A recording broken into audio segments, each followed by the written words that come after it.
오늘은 짧게만 보겠습니다. 미국 3대 지수 상승했는데 뭐 상당히 높은 수준을 상승한 건 아니에요. 유럽 같은 경우는 이렇게 2% 넘는 수준 정도로 상승했기 때문에 미국 3대 지수 오른 거는 뭐 그렇게 크게 올랐다고 보기엔 좀 그렇습니다.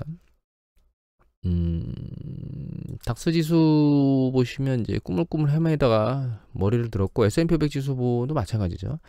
최근 유심히 제가 보는 거는 지난번에 말씀드렸는데 하락의 기간과 강도가 약간 바뀌었어요. 상승으로. 그러니까 6월 전까지는 하락의 기간이 길고 상승 강도가 작았었거든요. 추세가 내려오면서 보면. 예.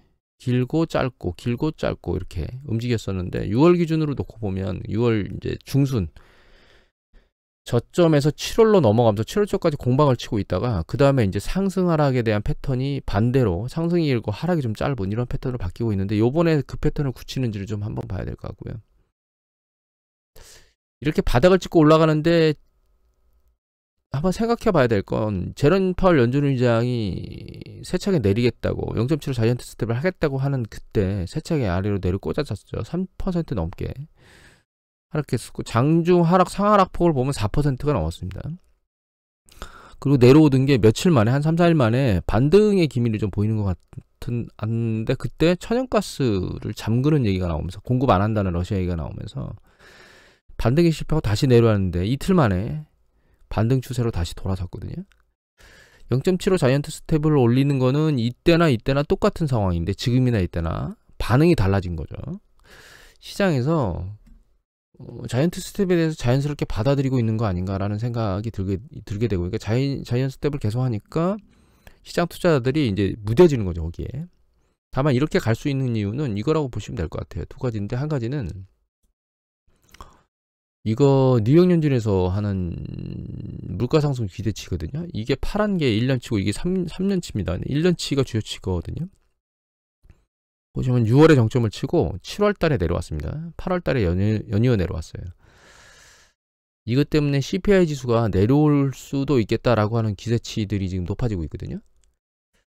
이거는 서울경제 김홍록 기자께서 9월 12일 날 올리신 건데, 여기 보시면 이게 8.1%로 전망치입니다. 이거 8월 달에 곧 오늘, 그러니까 화요일 날, 미국 시간 화요일 날이니까 우리나라 오늘 밤 정도 발표될 것 같아요. 8.1%로 떨어질 거라고 예측을 하고 있기 때문에 물가 상승이 내려가면 여기 밑에 보시는 것처럼 기준금리 인상 속도가 떨어지겠죠. 이미 보여드렸듯 9월에 0.75, 11월에 베이비 스텝, 그 다음에 빅 스텝, 그 다음에 베이비 스텝으로 넘어가고 0.1로 내려갈 것이다, 이렇게 생각을 하고 있기 때문에 금리 인상 상승의 강도의 정점이 9월이 아닌가, 이렇게 얘기를 하고 있는 것 같고요. 그게 시장에서 반영되고 있는 것 같습니다. 그리고 중요한 건 이제 밑에 보면은 인플레이션의 영향을 상당히 많이 미친 게 이제 휘발유 가격이죠. 근데 휘발유 가격이 계속 내려가고 있고요. 7월 말 4.77, 8월 말 3.84, 상당히 많이 내렸네요. 거의 9% 내렸고, 또 한 가지는 이제 휘발유 값이나 이런 에너지 값을 내려가는 거 이외에 다른 쪽 영역에서도 가격 상승이 탄력을 받고 있었는데, 여기 보시면 항공료가 312에서 277로 8월에 많이 떨어졌고요. 그 다음에 여기 보시면 성수기 끝나는 8월이면 떨어지지만 올여름 항공료는 통상적인 수치보다 더 많이 하락했다, 이렇게 나오죠. 미국 호텔 요금 8월 들어 전월 대비 4.6% 떨어졌다, 이렇게 나오고 있습니다. 그리고 하나 더 보면 이제 중고차 월간 가격도 1.2 하락. 그래서 지금 뭐 주요 이슈 보도 중에 여기서 지금 빠져 있는 게 그 주택 거주 비용, 이런 부분이 좀 빠져 있긴 하지만 주요 인플레이션 압력으로 그것도 빠져 있죠. 인건비, 주요 입시 압력으로 작동하던 것들이 조금씩 내려가고 있기 때문에 인플레이션은 정점을 친 게 아닌가, 이런 생각을 지금 하고 있고, 따라서 금리 인상 속도는 11월 되면 떨어질 것 같다, 이렇게 생각을 하고 있는 거죠. 이제 금리가 높은 거에 대한 생각은 없다는 거예요, 지금 보면. 여기 보면 금리가 올라가는 속도가 떨어졌다고 해서 긍정적으로 반영하는 거지, 이게 계속 그럼 긍정적이냐, 그렇지는 않다고 이해하셔야 돼요. 왜냐면 금리가 높아졌거든요. 높아졌다는 얘기는 차입 비용이 증가했다는 뜻입니다. 이거는 지금 구매 비용의 그 부담 강도가 떨어지고 있다는 얘기고, 지금 차입 비용의 내용은 여기 빠져 있는 거예요. 경기 사이클에서 하반기로 가면 갈수록 차입 비용이 부담이 커지면서 경기 사이클이 붕괴되거든요. 그거는 빠져 있다는 걸 좀 일단 먼저 이해를 하셔야 돼요. 그리고 이거 이외에 물가가 내려간다는 거 이외에 그래서 금리 상승 속도가 떨어진다는 거 이외에도 여기 보시면 이거 어드바이저 한 말이 끊겼을 것 같습니다. 내가 심호흡을 또 한번 했습니다. 컴퓨터가. 어드바이저 퍼스펙티브에 나오는 4대 지표 고용, 생산, 그 다음에 판매, 그 다음에 소득 이 네 가지 지표들이 7월, 6월 이후에 괜찮게 나오고 있거든요. 지금 전부 다 플러스죠. 전월 대비. GDP 나옵니다. 이거 애틀란타 엔진에서 뽑아내는 이 GDP 나오에 보면 얘도 역시 여기 검은색입니다. 플러스대 영역을 3분기에 계속 낼 거라고 보고 있고 이거 왜 보여드리냐면 이 전체 영역을 다 커버하기 때문이에요. 소비, 그 다음에 주거, 거주, 그 다음에 이제 수출이 무역, 정부 지출, 여기 재고 부분, 여기 이제 비거주 부동산 지역 투자거든요. 이거 시카고 엔지에서 뽑아내는 CFNAI 이것도 역시 여러 가지들을 다 포함하고 있거든요. 여기 보시면 이제 생산, 수입, 고용, 뭐 여기 소비, 주택, 판매, 주문, 재고 이런 것들이 있죠. 그게 이제 6월달까지 내려오고 있다가 7월달 되면서 플러스 터닝 제로점을 넘어서 위로 올라가고 있습니다. 추세가. 이거는 필라델피아 연준에서 뽑아내는 거거든요.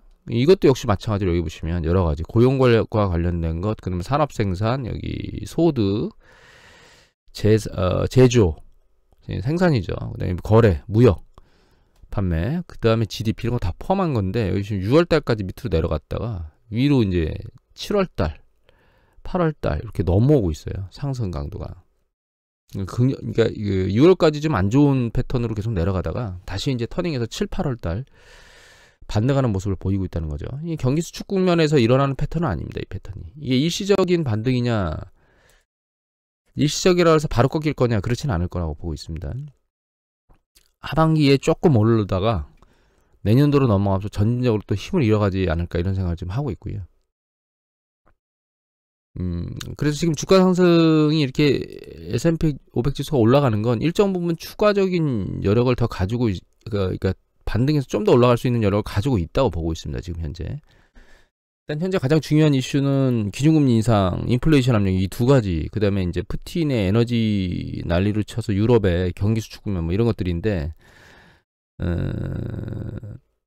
일단 에너지 관련된 것도 푸틴이 그 한마디 하고 나서 난리를 쳤지만 보시면 여기 가끔 보여드리는 그거죠. 유럽 천연가스 재고 GIAGSI 쪽 사이트에 나오는 건데 EU의 천연가스가 지금 83.98 거기 84에 육박하거든요. 이거 처음 한두 주 전에 보여드린 게 이게 80%인가 81%였어요. 그 다음에 보여드릴 때 아마 82였을 거예요. 지금 계속 올라가고 있습니다. 천연가스 재고가 유럽에 천연가스 안 준다고 잠근 게 지난주 금요일인가요? 그런데 계속 지지난주죠. 지난주 금요일인가요? 그런데 계속 천연가스 재고가 쌓이고 있고 지금 뉴스 보도 보면 에펠탑이 빨리 조기에 등을 끈다고 소등을 한다고 이런 얘기들의 보도가 나왔는데 겨울 맞이하기 전에 유럽에서 여러 가지 그 에너지 절약 부분들을 하면서 천연가스 사용률을 줄이고 있는, 그래서 푸틴이 천연가스 공급을 안 함에도 불구하고 천연가스 이 재고량이 늘어나고 있는, 물론 다른 쪽에서 어떤 형태로든 천연가스를 지금 수입하려고 애를 쓰고 있겠죠. 여하튼 그래서 푸틴이 에너지를 무기화함에도 불구하고 그게 효과가 상대적으로 낮아질 것 같다라고 하는 그런 부분으로 가고 있는 거예요. 다만 이게 정상적인 상황이다 이렇게 생각하시면 안 됩니다. 이게 그러니까 이게 과거에 있었던 정상적인 패턴으로 유럽이 넘어갈 것이다 이런 생각은 안 하셔야 돼요. 공급을 받으면서 경제를 팽팽 돌리는 상태로 가지는 못하지만 버틸 수 있는 여력으로는 간다 이렇게 해석을 하시는 게 맞습니다. 또 한 가지 달라지는 부분 중에 생각해야 될 건 이 부분인데요. 국민일보 한명호 기자께서 9월 13일 날 올리신 거거든요.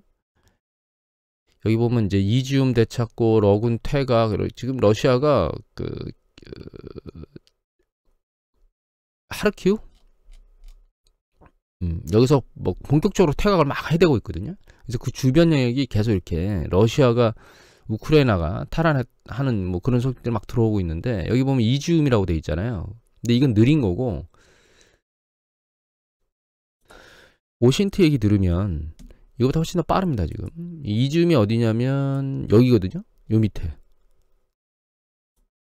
하르키우 밑에 여기가 이지움이거든요. 이 영역을 탈환했다는데 지금 얘기를 들어보면 슬로반스크 탈환하고 여기 세베르돈 루안스크 서쪽에 세베르도네스크 바로 밑에 있는 리시칸스크 여기도 점령하고 여기 시가전을 하고 있다는 얘기가 지금 현재 들리고 있습니다.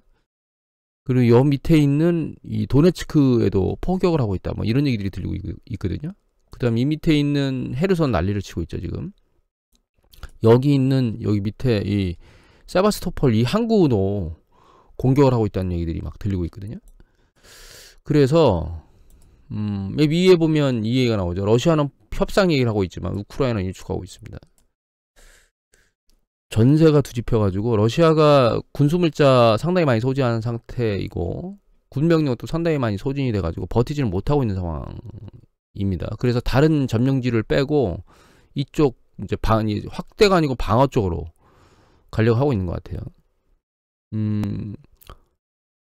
군사작전이라 그래서 전시도원용을 할 수 없기 때문에 군사가 없는 거지 러시아에 사람이 없는 게 아닙니다. 젊은이들이.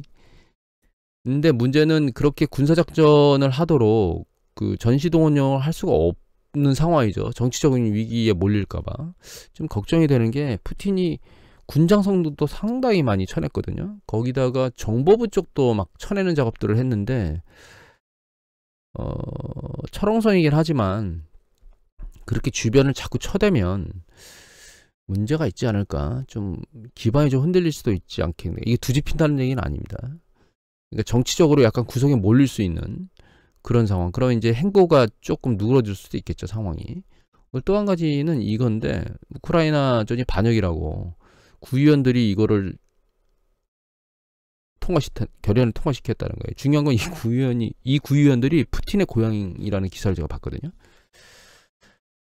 내부적으로도 정치적인 세력, 자기의 기반인 고향 세력에서도 이런 부분들이 나오는 거 보면 이게 정치적으로 완전히 탄탄하지 못하다라고 하는 것들을 좀 보여주고 있는 게 아닌가. 그래서 푸틴이 약간 구석적으로 몰리고 있는 게 아니고, 그리고 마지막 남은 카드가 에너지인데 에너지 쪽 관련돼서 액션을 취하는데 그게 잘 먹히지를 않고 있는 그런 상황이 보이고 있는 게 아닌가 이런 생각이 들고요. 그 뉴스 보도에 여기서는 제가 기사를 찾지는 않았는데 러시아에서 슈퍼카 타고 돌고 있던 애들 다 잡아가지고 처벌하고 뭐 어떤 국회의원, 상원의원 같은 경우에는 쟤네들 군대 보내라 이렇게 얘기를 했다고 얘기가 나오잖아요. 그래서 약간 구석으로 몰리고 있는 게 아닌가. 단기간으로 어떤 액션이 확 일어나거나 그렇지는 않겠지만 푸틴이 약간 운신의 폭이 줄어들고 있는 게 아닌가. 그리고 할 수 있는 에너지나 이런 것들이 효과가 없는 상태고 러시아 국민들도 10% 중반대인가요? 그 정도의 인플레이션 압력들을 계속 받고 있기 때문에 거기도 힘들어지고 있는 상황들이 계속 될 거예요. 무역의 그런 부분들이 정치적인 압박으로 작동해서 우크라이나 전쟁이 약간 러시아한테 불리한 쪽으로 가고 있다. 이게 주식시장에는 긍정적이냐? 제 생각에는 긍정적이라고 생각합니다. 전쟁 물자, 그러니까 전쟁에 대한 어떤 불확실성이 한쪽으로 기울면 소멸되는 거고요. 그러면 협상이라든가 타결에 대한 가능성이 높아진다고 하는 부분이 있고, 두 번째는 에너지에 대한 제재나 압박이 상대적으로 급격한 충격을 주지는 못하겠다라고 하는 것들은 결과적으로 주식시장에는 호재로 작동할 것이라고 생각을 하고 있습니다. 조금 긍정적이라면 지금 현재 금리 인상이나 이런 부분들, 그 다음에 그 푸틴의 에너지 압력이나 이런 것들이 긍정적이니까 추세적으로 조금 더 밀고 위로 올라갈 수 있겠다라고 하는 생각을 해볼 수 있고요. 그래서 지난번에 찍었던 이거를 넘어서서 여기에 찍었던 이것도 불가능하지 않겠네 라는 생각을 해볼 수 있을 것 같고요. 다만 이 생각을 하셔야 될 것 같아요. 이게 약세장에서 강세장으로 터닝하는 포인트로 지금 올라가고 있다는 생각은 안 하고 있습니다. 현재로서는 약세장 중에 반등이 강하다고 보는 거지 약세장이 강세장으로 터닝하는 건 아니다라고 보고 있고, 그 가장 주된 이유는 경기 사이클이 레이달리오의 그 경제는 어떻게 순환하는가 든가요? 거기 보시면 신용팽창 얘기가 나오잖아요. 누차 말씀드리지만 경기 정점에 가면 신용팽창이 더 이상 할 수 없는 그런 상황으로 몰입됩니다. 그런 상황들로 지금 가고 있거든요. 이제 그 상황이 풀리지 않는 이상 경기 사이클은 새롭게 돌지 않고, 그 상황이 풀리는 거는 결과적으로는 기준금리가 인하돼서 새로운 경기 사이클이 돌도록 상황이 만들어지면서 끝나는 거거든요. 그 과정 중에 뭐 고용이라든가 혹은 뭐 신용이라든가 자산가격 버블 조정이라든가 혹은 재고 조정들이 일어나는 과정, 그 과정이 지나고 나서 새로운 사이클이 만들어집니다. 그래서 지금은 새로 황소장으로 추세적으로 뭐 한 1, 2년 동안 쭉 올라갈 이럴 상황으로 만들어지는 게 아니고 약세장에서 반등 강도가 좀 셀 수도 있겠다라고 하는 의사를 말씀드리는 거다. 이렇게 말씀드리면서 이것을 마치도록 하겠습니다.